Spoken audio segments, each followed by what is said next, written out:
playing football somewhere in another city. What has that got to do? So that brought that back up. So yeah, it was crazy, man. It was crazy. Have you ever been intimidated by someone that you played with? You don't seem like someone that scares easily. Let me tell you something, dog. I don't. Yeah. I don't. Yeah. And somebody asked me that late in the year, late in my career, we signed Alonzo Spellman.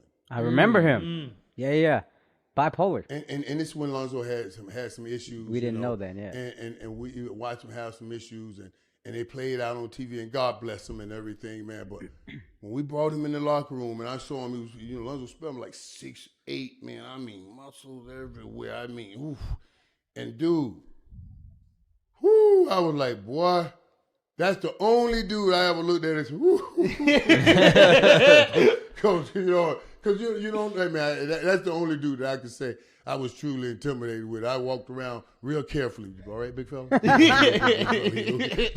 Alonzo Spellman looked like a man. He was just, he was stacked.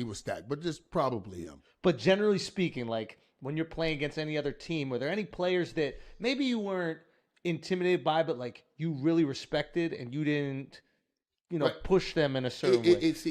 And here is this man world that we are afraid in. Was there somebody that made you, the best way we can state it, that made you check your courage?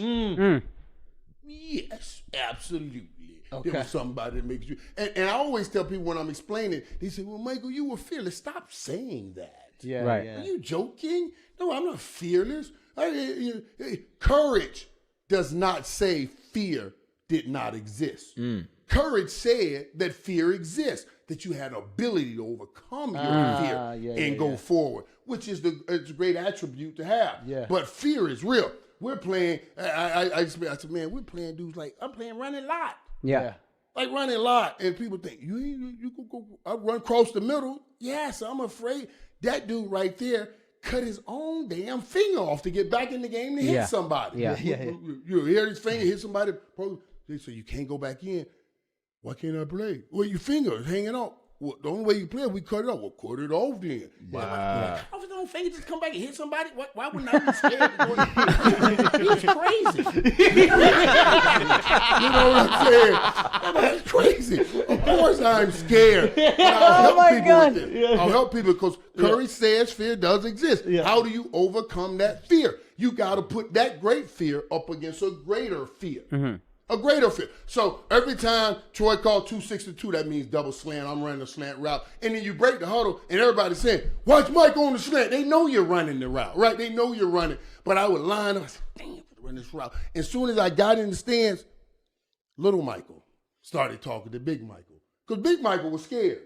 But little Michael said, Big Michael, you got to run this slant. I said, no, man. And then little Michael said, Big Michael, if we don't run this slant, we may have to run back to the ghetto. I said, you know what? We finna run this slant. Hey, I'm scared to go take that hit, but I ain't never going back to the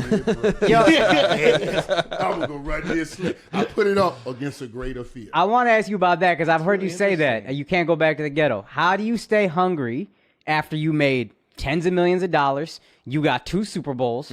Because he's kind of climbed. I'm trying to climb 3. I'm saying by the third time, by 95. Okay, you're right. Like at that point, you went back to back. Then you lost 1 year, and now it's how do you stay that hungry when it's I'm the man. Haven't I been telling you about all the Negroes I got in Florida?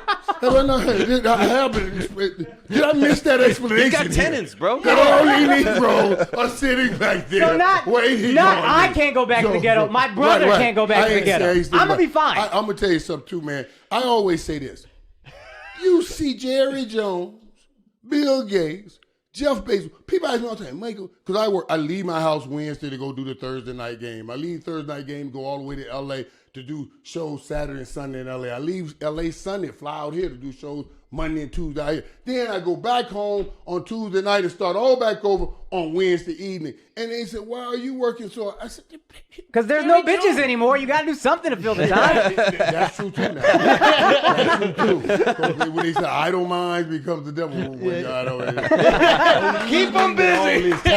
I want to stay focused because remember I'm 100%. Yes. I put it in 100% Yes. in a good direction. I got to keep it in a good direction, and that's the truth. But look at all the richest people in the world are still working.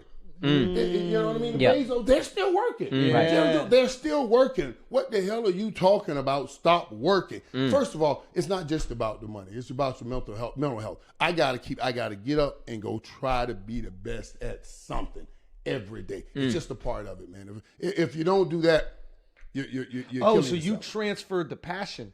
So That's- you had it yeah. for sports. You stopped. Yeah. Now, did you know this, or did you learn this after having some tough times when you left the game? Well, when I first left the game, right, when you first leave the game, you realize how lost you are because all your life playing football, everything's been scheduled. Yeah. So now you have freedom, nonstop and freedom. regimented. And it's regimented. And it's not just freedom. It's not just freedom. You rich with freedom. Shit. I had freedom when I was broke and couldn't do nothing. So freedom ain't the problem. It's rich with freedom. That's an issue. Right. Things to do. Rich with freedom and that little mug on the shoulder. Get off that shoulder. He's saying do this, do this. Try, Michael, we should. Hey, I say it this way. I got to be careful. I can't let the kid in me kill the king in me. You know what I mean? We all got a kid and a king in us. And the king is our best us. But that kid is our crazy us. Yeah. And he always wants to do crazy shit. And you got to let him out sometimes. You just got to keep it to you and yourself and then keep it quiet. Whatever you do, keep it quiet, let him out, and then get back to your king. So when did you transition? Yeah, was there like a moment where you're like, I can't keep doing this? When I first retired, dog, and remember I told y'all I had a system, right? Yeah. Like, and I would be fucking around, getting high in the off season for that month and a half. But when I stopped, You could lock it in. it was over. Yeah. I never had a problem. Yeah.